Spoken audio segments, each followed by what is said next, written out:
The Square Ball Podcast. Hello there, welcome to the show. It's brought to you in association with Levi Solicitors, is this one, isn't it? Mm-hmm. That's exciting. It is, yeah, it's always exciting. What week is it this week then? Because it was it probate week last week? Yeah, the other one, not conveyancing. Wills. It's Wills week.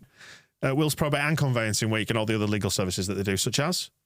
Oh, commercial dispute resolution. Mm-hmm. Why do you always go to that one? I don't know, really. It's just the one that sticks in your mind. Must just be one at the top of the website or something. But yes, they do loads of other stuff too. Have you had much commercial disputes? No, not had to. None, not yet. But I'm ready. Yeah. So don't come at me, anyone. And you'll do it with a 10% discount on your legal fees, won't you? LeviSolicitors.co.uk/the square ball to get you 10% discount on your legal fees. Dan here with Michael, with Andrew Stats Dalton. Hello. You got a book out? I certainly have. Another one. Is it out yet? It's out in June. Right. Is it on pre-order at the minute? It's on pre-order on Amazon, ready to order at £17.49. What is it called and what is it about? It is called Leeds United, The Forgotten Games, The History of the Leeds United Friendlies. And we've documented every friendly going back since 1919. Managed to get every line-up through going through the old newspapers in the YP archive, in the microfilm, and to the present day with all the programmes and magazines, Leeds of Leeds magazines. And yeah, it's a little match report, every line-up, and it'll hopefully just bring to life some players that you probably forgot that ever played for the football club. Favourite one in 1919?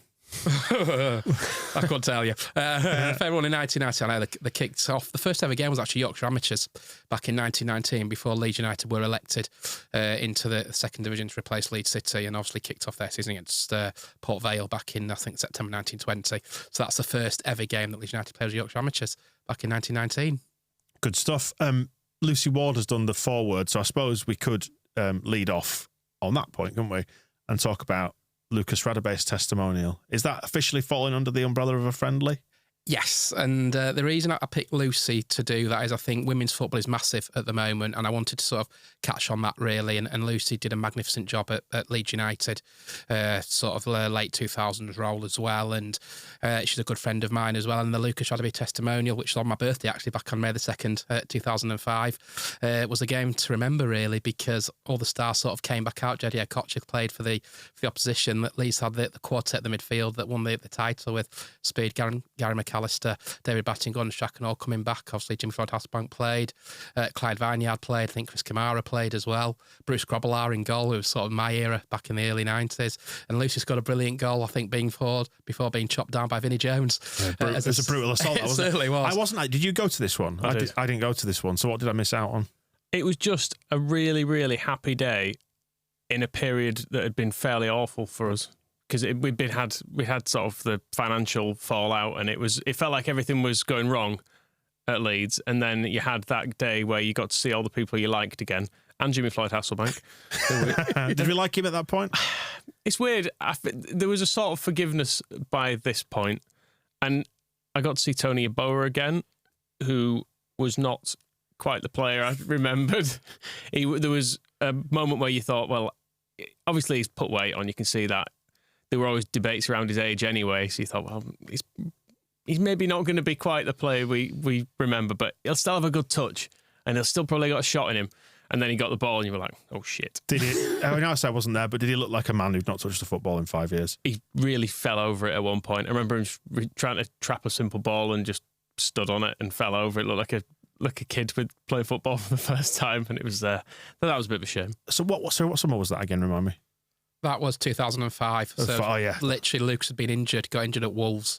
That season did his cruciate, never played again. Obviously came back for the testimonial, then played, I think, Rotherham the last day of the season, and that was his career done at Ellen Road. 37,000 people or more actually at Ellen Road. You'll know this, I dare say. Is that the biggest we've had for a friendly, or have we had more? That's the biggest off the top of my head that I can remember that we've had, certainly for a friendly, and certainly that era. I know there've been other friendly, like the Billy Bremner had one in 73 for all the greats had the friendlies, like Peter Lorimer had one, Johnny Giles had one, Norman Hunter had one, and we don't really get too many testimonials these days, and perhaps we might have one for Coops coming up for 10 years. Yeah, what do you think is the ideal scenario for Coop's testimonial? Stuart Dallas pulling on his boots again? Yes, Stuart Dallas, Gaetano Berardi's got to come back, I think, for that one as well, because it's amazing to think. I think I worked out the amount of players that Liam had played for. I think it was about 138 players that Coops has actually played for since he's been at the club since 2014, and he's been there, seen it all, start with the Chilino era, and hopefully see it through to promotion at the end of this season. I think it needs Pablo. And Yes. It needs Click. It needs the Bielsa team. It needs Bielsa, really. But do you think he'll come back for it?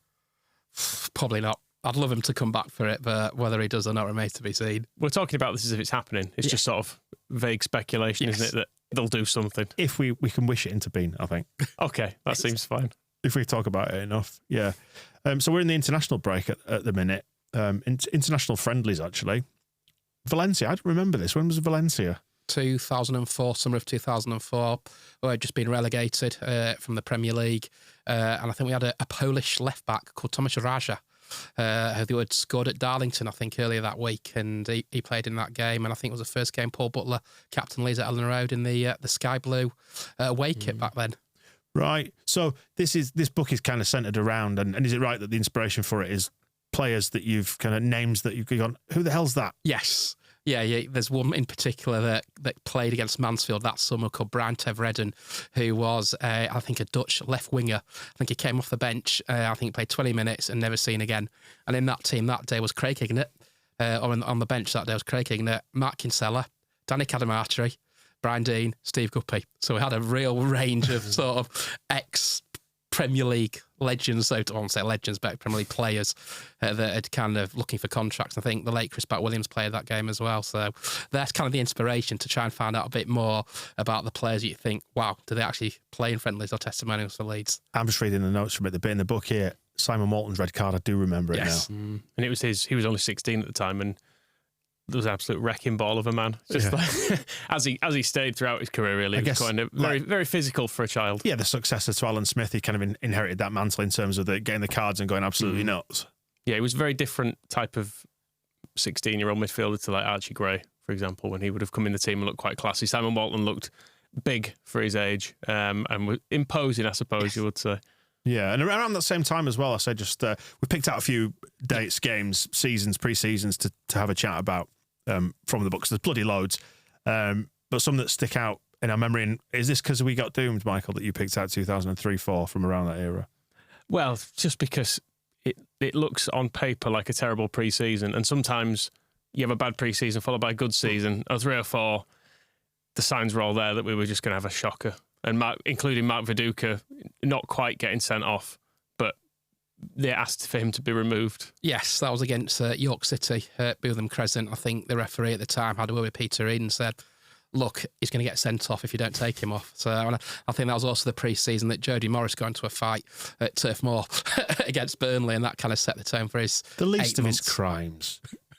Probably, yes. No, probably. There were no crimes. There were no crimes. Absolutely no crimes. Not that we can talk about. None to speak of, no. None at all. Actually, that reminds me of the Sampdoria one as well with Batty, where I think that was it the ref suggested that because Batty had wound up Mancini so much that he should be taken off. And he's like, I think it was Wilkins just went, nah.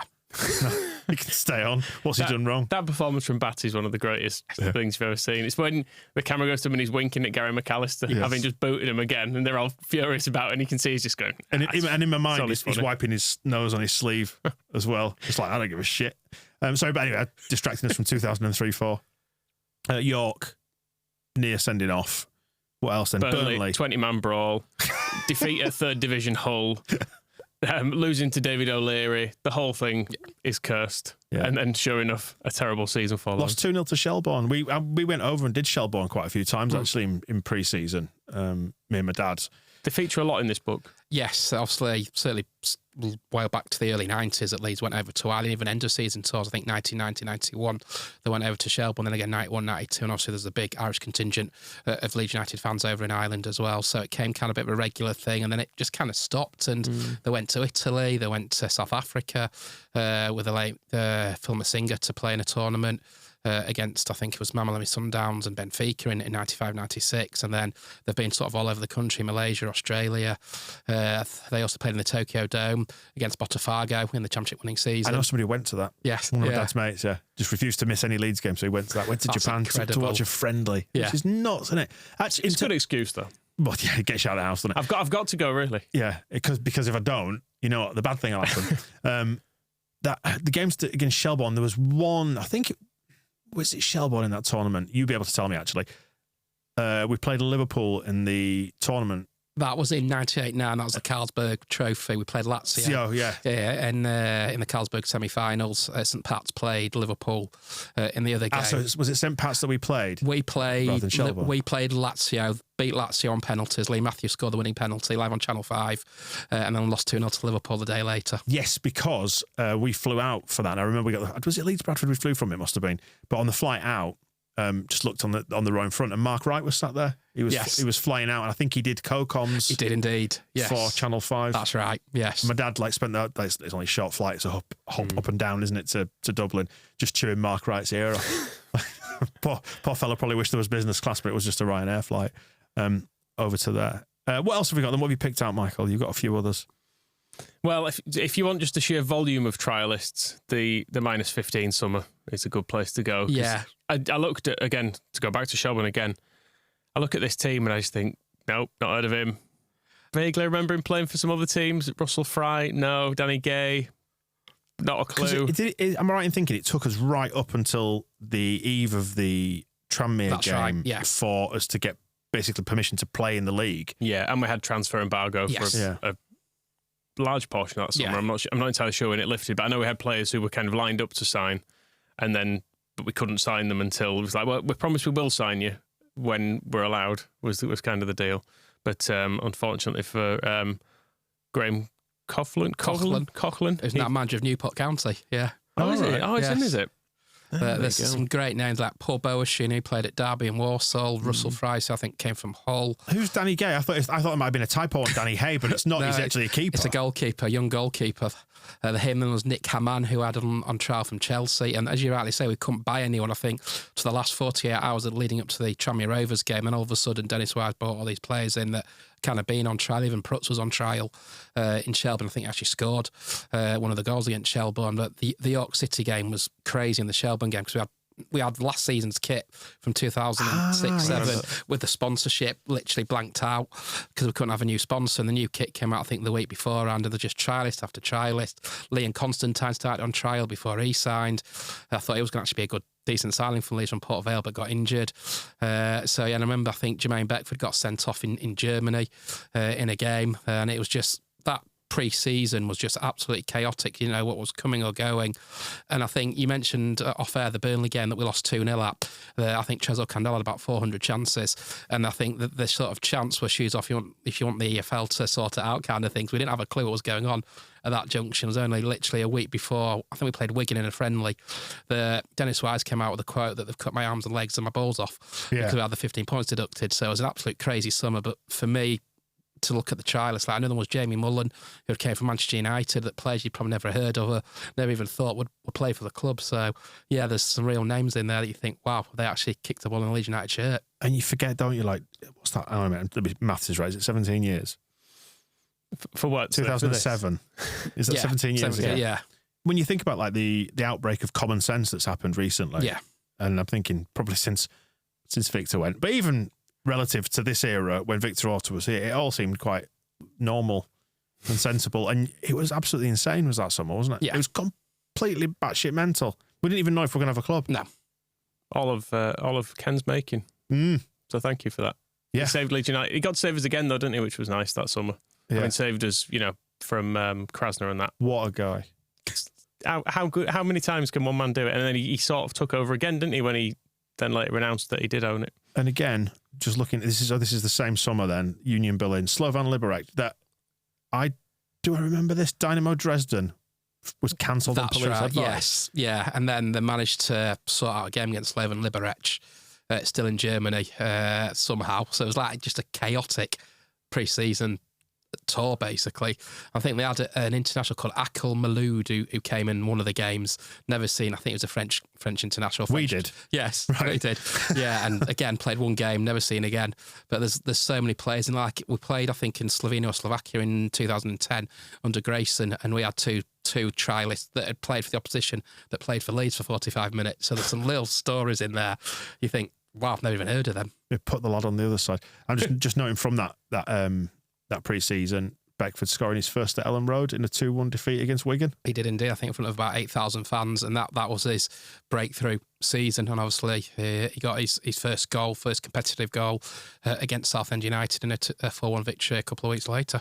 Strange to see out Beckford's emergence, because I'd seen him in odd bits and bobs in games and in friendlies, and I didn't think he was going to make it. Yeah. And then that season he just burst onto the scene. You're like, seriously, he was going to Scunny was the thing, wasn't it? It just so he found his feet, he got his games. Yeah, but having seen him prior to that, I was like, nah, he's not got it, this guy. But how wrong were we? Which is strange given your stellar coaching. Well, I'm more of a coach rather than a scout, right? Probably. Yeah, well, I could do a bit of both, obviously. But, sorry for talking you down. I didn't mean to. One that sticks in my mind as well as being fairly chaotic was the Hockaday pre-season, which is mentioned in the book, and all the mad shit that went on there. How do you even describe what it was like under Cellino? Again, talking about the era of chaos that kind of preceded the current era and the one before that. I mean, I know people sort of paint Radrizzani as a bit of a clown, but it was quite sensible compared to what had gone before, hadn't it? Which was just this. Who were FC Gdynia for a start, which was the 16-0, where it got into proper piss-taking territory. I think they're like a Romanian lower league side, and you can't really sort of test yourself against those kind of oppositions.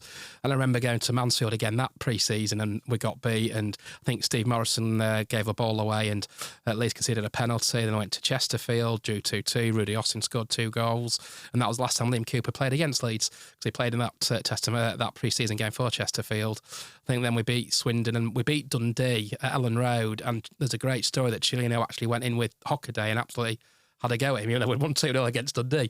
So, yeah, that pre-season was just absolutely bizarre. Mind you, when you set yourself up to win 16-0. Yeah, which is still a club record to this day. What a Noel Hunt hat-trick and a Steve Morrison brace is a sign that the opposition is not really up to much. That was the summer as well with the where you got the pictures of him in the stream, wasn't it? That's right. Just to show the sheer budget level of it. And Don Powley arms folded, wasn't it? Yeah. And I remember people at the time looking up as well the training complex. It was kind of, you get this image of professional football clubs going away for a little tour, and they're going to have some nice luxurious facilities. It was basically like a municipal sports centre in Italy that we'd hired, where you can, like community changing rooms. Yeah, where people can you can rent a pitch for 40 quid for the hour sort of thing to play 5-a-side on.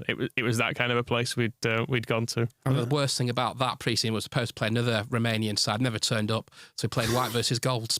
Yeah. And I can't remember who won that one. I'm not included that one because I like a training Could have match. only been made better by doing shirts versus skins, I think. Yes, I did think about that one. In the Gdynia game, did we switch goalkeepers as well? Yes. So we had something to do? Yes, I think we used their reserve goalkeeper for a bit, just so he could play. It's on top of my head, so it's just made me think on a tangent to playing really low-level teams, which is exactly what Warnock had us doing, wasn't it? When you go to Cornwall and just play local Tavistock Town or whatever. Yeah, Tavistock, Bodmin and Torquay United that pre-season away from home. Then we played Burton and Preston. And went to Norway to play Shanderford as well, which we had a couple of times. But yeah, Warnock's done that with every team he's been at. I'm aware it's never going to happen, but theoretically, if Warnock was dropped in at like Real Madrid or Barcelona this summer, he'd have them down there, wouldn't he? He'd Cornwall. Yeah. Vinicius Junior having his barbecue or whatever. Got a dicky Tommy Neal. Why are we playing these fat farmers? It's very disrespectful to some at least half decent amateur footballers. But not to mention Torquay United. But Torquay are non-league now, aren't they? They're very firmly stuck down there, aren't they? Yeah, they've just had some points deducted in Conference South, and I know Gary Johnson's just resigned from Playmore, so they're in a little bit of bother. But yeah, it was a rare visit down to Playmore. I think the first since the 50s that we played Torquay. And we both picked out 99, 2000 as well as one of the pre-seasons just to have a quick natter about, because we both independently went to games at this pre-season, and I went to the 2-1 win at Celtic, which was good, where we played in the Lazio kit. That's right. And it was that, I think we still had Hasselbank at that point, but we sold him not long after. That's right, yeah. And there were rumours at that time that he was unhappy and being grumpy. But I can remember, so I was just in the tail end of my student days in Newcastle then, and drove up from Newcastle to Glasgow. I can't remember why I went so early. Maybe at the behest of my dad. To start drinking? Yes. My dad and his mates had gone up for the full weekend, but I couldn't afford to sort of go spend all that money on booze or whatever. So I got up first thing on the Saturday morning and then drove up. But I think I set off at about 4:30 or 5 in the morning because it was a long old trek to go across country that way. And it's one where I got there at like 7:30 in the morning, and my dad and his mates had been staying in like a guest house, but it was on the ground floor. So what they'd done is they just opened their window at night and let in a load of their mates who didn't have anywhere to stay in Glasgow. So it was probably like a 3 or 4 person room or something like that. And I'm fairly sure when I walked in, it was a room where the curtains were shut and there were just middle-aged male bodies all over the place. And it was one of those fragrant, really deeply upsetting experience opening that door. just burps and farts and stuff, just this constant fog just attacks me like, oh, what have I witnessed? You say middle-aged men, I bet you're probably older than your dad was then. About the same anyway. I'll have to work it out. You'll have to work it out. I'll have to work it out in a second. But and then that was when we went to some of the, the workers' pubs, because the licensing laws have always been a lot more relaxed in Scotland than they have been in England. Famously not caused them any problems either. No. The drinking. Well, I was going to say, we went and had a typical Scottish breakfast of, it was £1.50 for a pint of Tennent's and a bacon sandwich. So I had 3 of each because they came together. That's nice. In the workers' one pub. offsets the other. Yeah. So it's fine. So beer and bacon for breakfast. So I remember that one. It was quite a good day out. I seem to remember from what I can remember. You went to a different one in this. I went to the 5-0 at Huddersfield. Oh, imagine if we did that now. Imagine if they end up in League One and we get promoted to the Premier League, we could maybe arrange that, because then they could have the big cup final. Yeah, it's nice to go and play some of the smaller teams, isn't it? To get them, sell them a few tickets, all that sort of stuff. It's weird because I didn't realise in 1999-2000 that Huddersfield didn't like Leeds, because we never played them. But in my following of Leeds, they were a League One Championship-y type team, and we were a good Premier League team. So I didn't know there was any sort of animosity there. And then this was, I guess, my first little hint of it, because there was a bit of an atmosphere, and I was thinking, all right. Yeah. But then we just absolutely spanked them, and it was the universe was in the right spot. So I was like, well, obviously we're going to beat Huddersfield 5-0. It's Huddersfield. Scorers? Oh, crikey, I put well as well. Another one, I can't remember. McPhail will get one. I honestly can't. I think Kewell might have got one. Yeah, one Kewell, one Smith. 2 for Hasselbank, 2 for Kewell, and 1 for Smith. Yeah. But who was the debutant? Michael Bridges. There you go. Yeah, and then we are into the final pre-season against Birmingham, which is when I'm pretty sure it's this game. I've still got the newspaper clipping of it at home. There's a banner in the crowd that says "Jimmy Greedy Selfish Judas." Yes. Was it there, or was it potentially Maritimo? I can't remember. It would have been Birmingham, because that'd have been his last appearance. Right. What did you paint it on? In my own shit on a quilt cover. Yeah, but he was getting lots of abuse, and there was a huge amount of animosity towards Hasselbank at this point, because there was a feeling that, I mean, the Hasselbank thing, I think part of the reason, actually, to go back to the start of this with the Lucas testimonial, part of the reason Hasselbank kind of ends up forgiven is that what he's asking for at that point, we end up giving to everyone like 2 years later anyway, because Ridsdale goes into full spend mode. But at the time it was like, well, we plucked him out of relative obscurity. He'd had a couple of good years, and then he got a sniff of some money. And I think I said on the show before that my dad bumped into Ridsdale coming out of the White Rose Centre, the Leeds United shop in the White Rose Centre, and Ridsdale just started talking to him and telling him about what was going on. Or my dad sort of said, what's going on with Jimmy or whatever, and Ridsdale was saying, well, he's on 40 grand a week, but he wants 80, so they sold him. And every time they agreed to sort of move up, he wanted more. So it was an unmatchable goal, according to Ridsdale, who was notoriously good with money. And yeah, he'll have looked at all the figures. Yeah, and really a keen eye for detail, and so on and so forth. But yeah, because Michael Bridges was not signed as a Hasselbank replacement, was he? Really, he was additional, and was he? I think he was 18, wasn't it, at that time? Bridges 18, 19. He was very young. So, but then he came in and scored a load of goals that year, and Hasselbank, I mean, fairness, Hasselbank went and had a very good year in Spain, didn't he, as well? Madrid, before coming back to. They didn't want to sell it. They didn't want to sell him to somebody in England, did they? So. No. But 12 million quid at the time was quite a lot, wasn't it? It never scored against Leeds as Hasselbank. One of those niche stats. Deliberately trying not to. Yes, that's a good one. That. And we have to talk about the Bielsa pre-season, because everybody remembers the Stoke game. Yeah. But can you remember what went before it?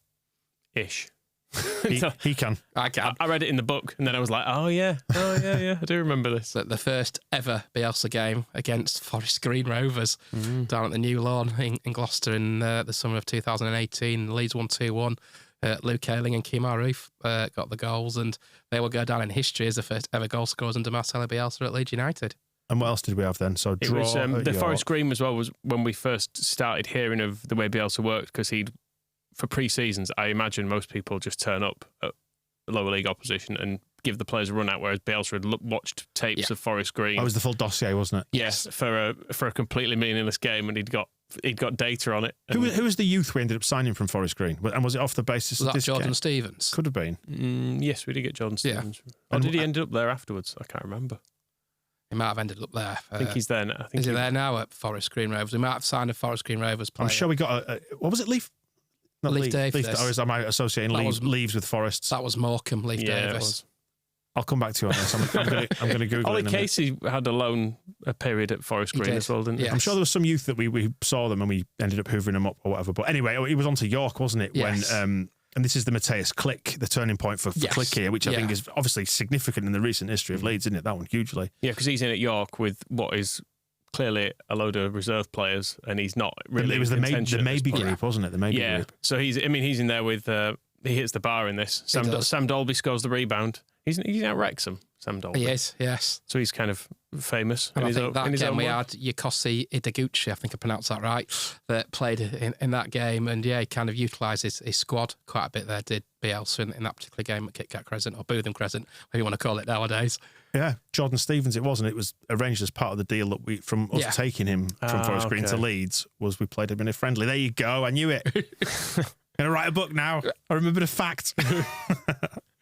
I wouldn't maybe open with it. I think I vaguely remember this thing. Real confidence. You check it. You'll find this on Google if you look. So where were we? We've just gone from York, and then we had Southend with the first team, but that was a 1-1. Was it? Did you remember some minor doubts about things in pre-season?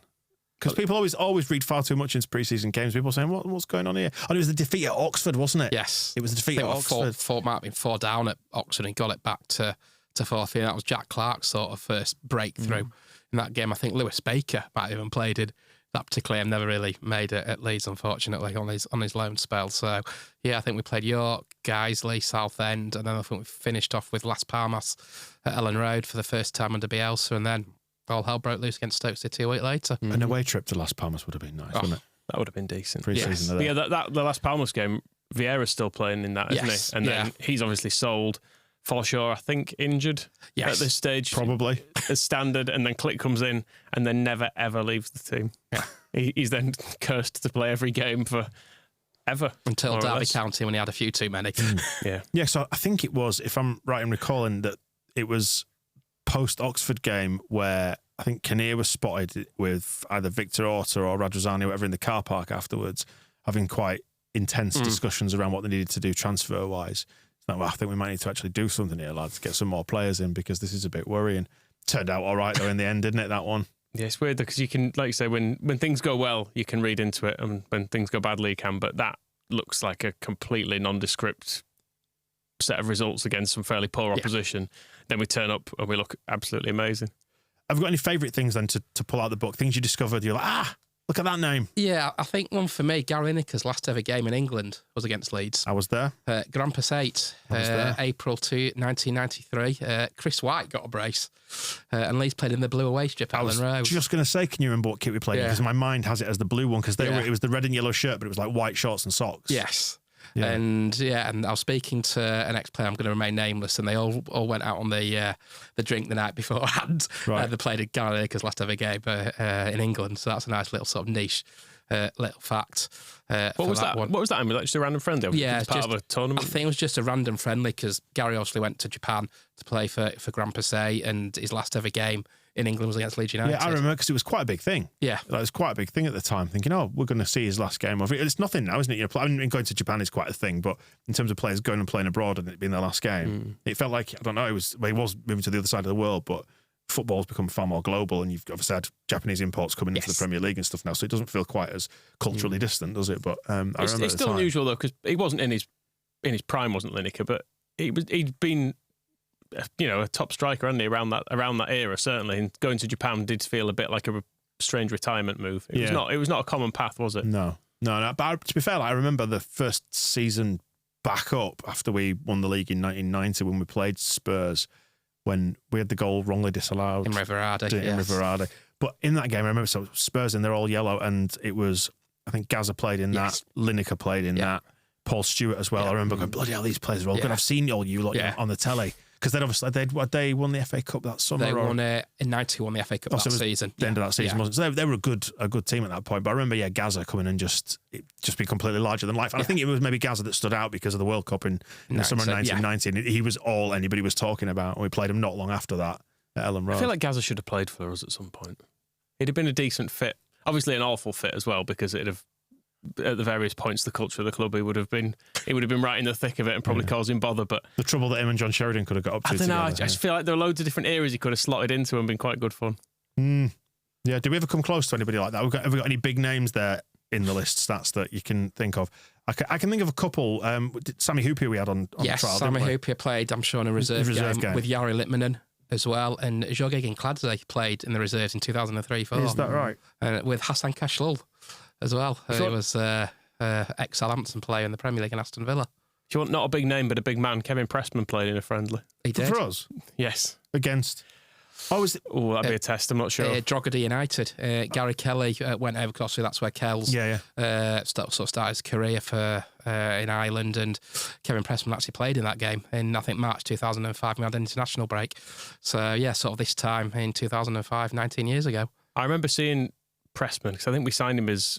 emergency cover, and I remember seeing him playing the reserves at Wakey, and he was enormous. Like not as a man down the street, like cutting the side of your house off fat, but to see a man on a football pitch in that shape, you were like, wow. Look, I think he was even on the bench, but just to see someone warming up amongst other athletic men. And then we saw that Paddy Kenny pre-season photo that he's absolutely furious about. He still always bites on that, don't you, Paddy Kenny? If anyone ever tweets, it's been photoshopped as that. Yes. I was in good shape. Mind you, Paddy Kenny thinks he's in good shape now. Talk to me about Luciano Becchio then. Luciano Becchio was sort of signed as a trialist in the summer of 2008. Went on trial in Ireland with another striker, Canadian Marcus Harbour, who never actually made it. Luciano Becchio impressed Gary McAllister, and then signed on the dotted line, and the rest is history. And he's probably one of the few trialists who've actually made it at Ellen Road, and then made his debut, I think, away at Scunthorpe and Chester in the League Cup as well. So, very few trialists actually do make it, and Luciano Becchio is probably the exception to the rule. Something very seductive about Becchio as a concept, isn't it? With the hair and I know he cut his hair more recently, but to have an Argentinian turn up with that haircut, and we weren't sure whether he spoke much English at the time, but then to see him playing like an English centre forward in League One was it felt like it shouldn't be a thing. Yeah, and I think the idea that you can get someone that good for free, it feels almost like you're somehow cheating, because like you expect a trialist to be someone who's at best a journeyman, whereas Becchio was like straight away, you're like, he's good. He's really good, this bloke.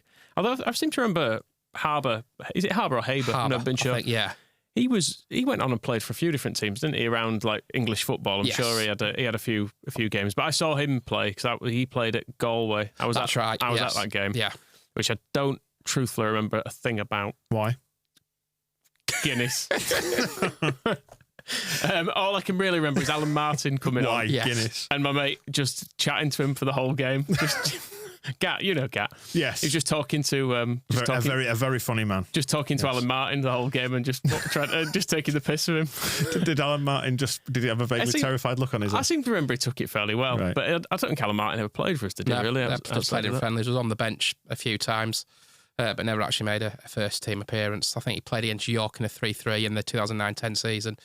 A youngster called Mike Whitwell. Another one that never sort of made it at Leeds, and I think Andy Milne, another that scored in that game. So there's some real names in there. You think, wow, do they actually play for Leeds? And that sort of kind of gave me the idea of the book. It's the whole point of the book. Yeah, there's hundreds of games in there to get your teeth into. So well worth checking it out. It's out in June, start of June. Yes. Pre-order now on Amazon. Yes. The name again? Leeds United the Forgotten Games, Leeds United Friendlies. Perfect. And let's finish on the anecdote that you were telling me about in the office before this. The Burnley one. I wasn't sure if it's mentioned. I'll leave him unnamed. But a friend of mine. Which year was this? Sorry, I think we've played Burnley a few times in friendlies. I think it's the 2007 one. But my mate he'd gone along to it. It was pay on the gate. He'd paid to get in. Was too drunk. Got thrown out. Was too drunk to realise that he should just call it a day. Paid to get in again. A different turnstile. Different turnstile. I'll be fine. got thrown out for being too drunk. So paid twice for a friendly. Saw none of it. Brilliant. Stats, thanks for coming in. Thank you for having me. Are we going up? Oh, yes. Good. Okay, good. 100%. That's confirmed. You've heard it here first. We'll see you soon. The Square Ball Podcast.